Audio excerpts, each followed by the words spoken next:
The following is a fan-based discussion. All properties discussed are property of Toei Inc., Bandai, Hasbro, and Subaru Productions.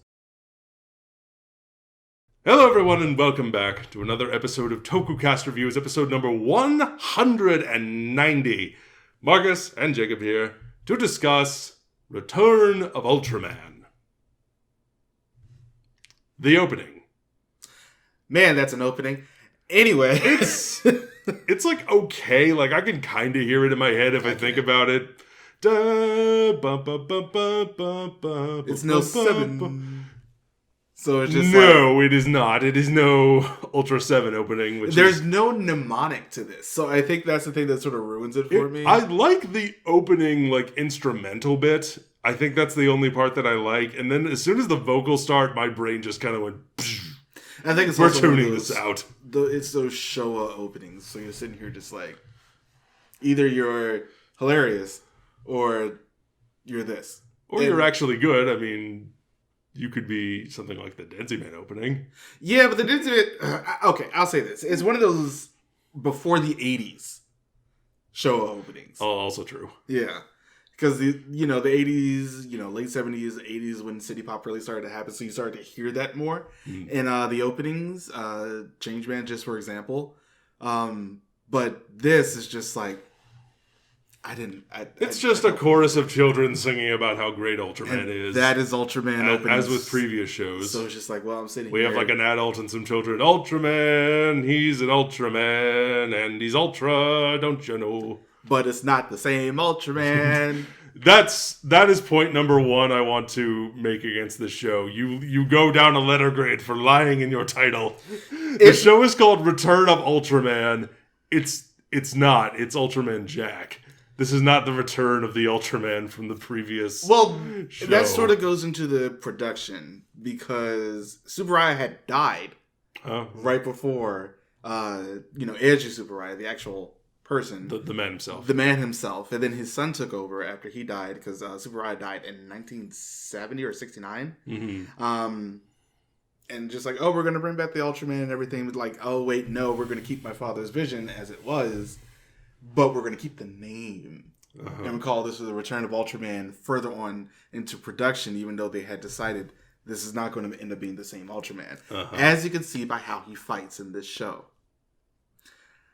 I think a big problem of this show, at least for me, there was nothing to me. I know my elbow just cracked. That's a sign of 34 that just happened. Yes, my birthday was not that long ago.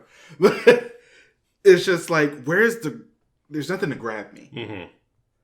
Where's the hook? Where is that hook? This Ultraman is not nearly as interesting to watch to me. No, it is not. I think the filmmaking on a fundamental level is so much worse. Oh, I was talking about like the actual Ultra himself. Like his fights are just not great. That too. The action is not good. The drama is not good. I think everything about the way this is shot and directed feels like everything about it feels like filler. Yeah. Everything about this show, from the way it is lens directed and everything, feels like filler. It is here to fill space and to occupy you for 25 minutes while you, wait for breakfast to be ready or whatever it is children did back then. But it's so boring to look at.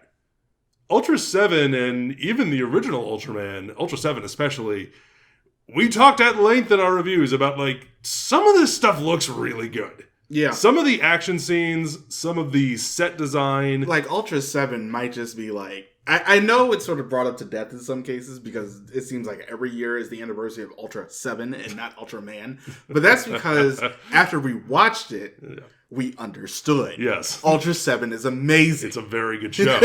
But this, it's just, I couldn't connect with any of the characters. I couldn't connect with any of the monsters, really. Like, even some of the returning ones, like Zeton is, again, the final monster in this. So it's just like, I understand you're trying to really call back to the Ultraman that happened, 5 years before this. He even shows up at one point. Because, I'll talk about that in a second. Go ahead. It's like one of those things where the production of the show is so odd. You can really read about this on the wiki, but it's like things were supposed to happen, things didn't happen, plots got changed, time slots got changed. Is there a particular example that jumps out? It was supposed to happen in 1970, and then the time slot got taken over by something else, so it ended up happening in 1971. There were different scripts, different characters were named differently. The plot ended up being interwoven very differently for how it was. It's just not great. It's so weird because like so much 1970 is like, okay, we're going to have a premiere this year. You know, it's been 4 years since Ultraman at this point. Let's go ahead. They've been rerunning Ultra 7, Ultra Q, and Ultraman. It's just like, all right, we have this ready to go. No, the time slot got taken over. We get pushed back to 1971. I was thinking about Return of Ultraman in the context with like other shows that came out around this time or, you know, a couple years earlier. Not just in Japan, but also in the West. Yeah. I was thinking about Adam West Batman. George Reeves' Superman. Shows from the 50s and 60s. Shows that you can go back and watch today. I would also put Ultra 7 and the original Ultraman in this as well. I will actually bring up I Love Lucy because that was huge in Japan. Was it now? Yes, it was gigantic over there. Well, then I'll go ahead and throw that into the mix as well. But something like Adam West Batman or the original Ultraman, there is something very kitschy about it. Yeah, because of the time period in which it was made. It was like this is like a time capsule of what filmmaking sensibilities were. But occasionally, especially in the case of Ultra 7, we're going to bring in directors who have the vision to elevate this beyond the material. We're going to shoot this in a way that feels cinematic. We are going to write this in a way that is very intriguing. The characters are going to be, they're going to hook you. You're going to be like, you're not going to be just like watching this and kind of chuckling at like something that has something from days gone by. You're actually going to be absorbed in it. That's something that Ultra 7 really took me by surprise with. And then for this, Return of Ultraman doesn't have that kitsch factor. It just feels like a really old TV show that has completely lost all value. They ended up doing a whole bunch of market research for this because apparently their viewership did not do great. Oh, dear God. And budget constraints being also a major Those problem. dreaded words. But it's like halfway through the show, 25% viewership rating. They actually introduced a toy with the Ultra bracelet. Speaking of Ultra 7 and Ultraman, those two shows did not take place in the same universe. And this is, I think they mentioned it in Ultraman as well. But then they end up retconning, or at least putting a new version of Ultra 7 because we got a couple of those floating around. Got a new version of Ultra 7 that is in the M78 universe. And then, he's finally Ultraman Jack. And then they call Ultraman First Ultraman. This is before Mother of Ultra King, and all of them got introduced. Yeah, they were going to end up happening over the next couple of years, but the production behind this show is just the main girl, the female lead, got written out because she was in another show at the time, so she got written out around episode 37, 38. Are you talking about the one who unceremoniously falls out of a car and dies? Yeah. What about her brother too? I was gonna say, what about her brother? Did he have contractual obligations to another series? I have no idea, but they both died because he got mowed down by the same vehicle. It's just like their deaths are very unceremonious. Yeah, they do. You don't feel the impact at all. Another thing that the show really struggles with is pacing. I think every episode feels about 90 minutes longer than it actually is. It really does. This show drags. It's so slow. It's so slow. It's like, I wish I could like the main character more, but something about him, once again, it's also really sad just looking at this in retrospect, because if we would have did this 2 years ago, the actor still would have been alive. I think he's the only of the early Ultra actors who's no longer with us. I believe you're right. Yeah. So it's just like,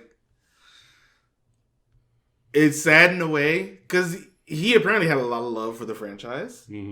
But watching his action in this show is just like, And it feels like such a transition from Eiji Tsuburaya to his son and how things are going to go going forward. What show is next?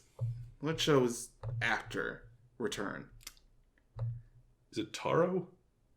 Ace. I'm very excited to watch Ace. I've heard violence. Welcome to Ultraman. He is like but that, even more so than this with this case. Yeah, I mean, just like I hope you like violence and pain and sadness. Taro is after Ace, and apparently that was a backlash to Ace, and I'm not excited to watch Taro. Well, all good things in moderation. I am excited, however, to watch Leo whenever we get to that.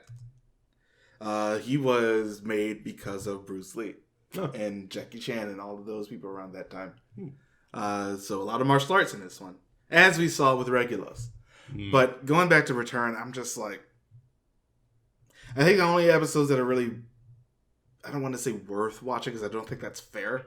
But the ones that really stood out to me were the Ultra 7 episode, the one where the two died for no reason, and which I believe was episode 37. Yeah, and maybe the 37 and 38, and then the last maybe like 3 or 4 episodes. But is once again one of those things like, oh, this is before we decided that a story was worth it. But even still, you have 7. I mean, it has one. I just don't think it's interesting. And the way they drag everything out. Every episode is like 25-ish minutes instead of the usual 22. If they would have did, and it feels so much longer. If they would have did like at the beginning, before market research happened, with what they did in V3, where he actively had to train to do things, I think the show would have been a little bit more interesting. I mean, even Super One did that to an extent because he was a martial artist, and him like learning new techniques was part of the reason he was able to advance in the show. Yes, I forgot we watched that. Mark it on the list of shows that do not exist. I forgot we watched. It is a show that doesn't exist. But then again, apparently the actor was trash. So what can you do? That is true. But yeah, Return is just like, oh, I wish I could return this to Blockbuster, so it would no longer exist. That's unfair. I just want to return this so I don't have to watch it, or I can remove all of my thoughts about it because I'm sitting here like this. We had extra weeks to review this show, and it took me until yesterday to finish it because I'm just like, I wasn't caring. I actually wanted to take advantage of that and knock it out earlier, so I did. And I was thinking to myself, will I be able to keep anything in my memory? Because that's one of the reasons I like to wait until the day before to finish so I can like keep it fresh in my head. And this one, it was like, you know what? There's nothing worth remembering. I don't think there is. You know what, honestly, one of the funniest moments of this show was? The very end, where they thought that Go died, and then they had like that funeral on the beach, and they're just like, man, that's sad. Anyway. What's for lunch? Just like, the man is dead. The hell? But yeah. That's the end of our Ultraman, Return of Ultraman review. This is one of the shows. I think we've said all we need to. This is the show of all time. Next time, we're going to be doing something a little bit out of the ordinary for us because we haven't really talked about it, but we are going to be doing Dogenja Season 1. Season 1 of Dogenja? I'm very excited to do it, not just because of the fact that it's short, but also because it's... I am! Goodness me. It's also just because of the fact that it's something different. But they have a lot of like previous writer and Sentai actors. I've only watched one of the trailers, so I'm not entirely sure what the plot of it is. But I am looking forward to watching this. And it was like some local hero type thing. So yeah. Yeah. Let us know what you thought about this show in the comments below. If you watched it. Don't forget to join us all the things. We'll see you next time. Bye everybody. Thank you for watching.